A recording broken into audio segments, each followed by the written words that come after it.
Welcome to the next Mind of War project video. In this video we're going to touch on Thucydides and what he reveals to us in terms of learning the wrong lesson, or perhaps better, the learning to learn requirement in conflict. Thucydides points out at the start of his text that war is a stern teacher, and what it does is it brings people down to their actual circumstances. But that's not to say that people necessarily learn the right lessons in conflict. Eliot Cohen, in his book Supreme Command, raises the idea that on the first day of any conflict, everybody's pretty much an amateur, from generals through to privates, because the situation is new and they have to learn and learn rapidly. What is particularly insightful in Thucydides' account of the Peloponnesian War in terms of learning and lessons is the comparison between the Athenians, who were a strong naval power, and the Peloponnesians, who were a strong land power. And the Peloponnesians had to, if they wanted to defeat the Athenians, learn to fight and win at sea. And this was no easy task. As Pericles identifies early on in the conflict, the Peloponnesians are what he described as farmers, not sailors, and they are going to have to take a long time to learn, because it's not just a matter of going to sea. There is an enormous amount of skill that is required. And Pericles at the outset was saying, so we don't have anything to fear if we maintain the course and stay the fight. Now, over the conflict, eventually the Peloponnesians do learn to fight at sea and are ultimately successful, but it takes decades. And it's interesting to see and look at this as an example of the ability to learn, and not just learn, but learn the right lessons.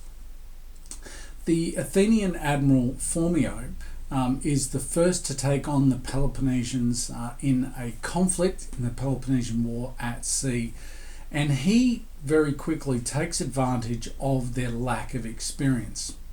And I'll read from the account of this first battle on the sea between the Athenians and the Peloponnesians, as it provides an insight into the challenges. But then we look at what happens after the battle, and that's really instructive in this idea of learning to learn and learning the right lessons. So the Peloponnesian fleet and the Athenian fleet are getting ready to fight, and the challenge is, of course, for the Peloponnesians, they have no experience in this area and are challenged by the weather. And so I'll pick up the account. The Peloponnesians were already crowded together, and having to deal with both the wind and with their own small craft, were soon in a state of confusion. Ships fell foul of each other and had to be pushed off with poles. What with the shouting and swearing and the yells from one ship to another, it was impossible to hear what the captains wanted done or the orders given. Lacking experience as they did, they could not clear their oars in the rough sea, and so made the ships more difficult for the steersmen to handle. It was at this moment that Phormio gave the signal. The Athenians attacked, and after first sinking one of the admiral's ships, went on to destroy every ship they came across. In the general confusion, the enemy put up no sort of resistance and fled. The Athenians pursued them, capturing 12 ships and making prisoners of most of their crews. So the first encounter between the Athenian fleet and the Peloponnesian fleet was a disaster for the Peloponnesians.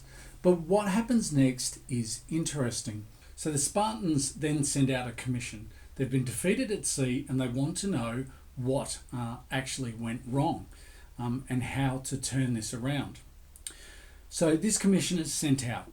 Their orders were to make ready for another battle at sea and to do better in it, and not to be driven off the sea by a few ships.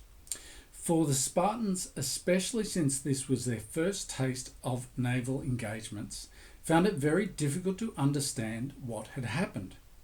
And so far from thinking that there was anything wrong with their own navy, concluded that the defeat was the result of cowardice, not taking into consideration the contrast between the long experience of the Athenians and the short training which their own crews had received. Consequently, it was in a mood of anger that the commissioners were sent out. Not only did they not understand enough to learn the right lesson, they went out angry with their answer predetermined.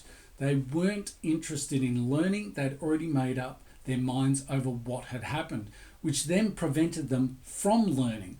And this issue of learning and learning the right lessons in conflict, even in the face of overwhelming evidence that there are problems, is an enduring issue. The Royal Air Force Bomber Command at the start of World War II was having significant issues with accuracy of their bombing of German targets and navigational issues. Unfortunately, what they wanted was to be hitting the target every time, and so reports were coming back saying that this is what was happening. They were actually quite accurate and causing major damage. But what then occurred early on in the war was photographic reconnaissance and this quick photographic turnaround. And it was telling a very different story about the targets that RAF Bomber Command were hitting. They were showing quite the opposite of what the reports were saying, namely that the damage being done was minimal and that often they were not hitting the targets.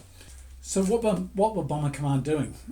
Taylor Downing, in his book Churchill's War Lab, picks up the story.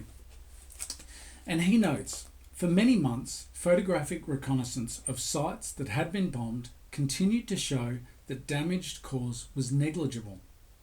This was not what the chiefs of Bomber Command wanted to hear, and they did not believe it could be true. They came up with a variety of reasons to disprove the photographic evidence.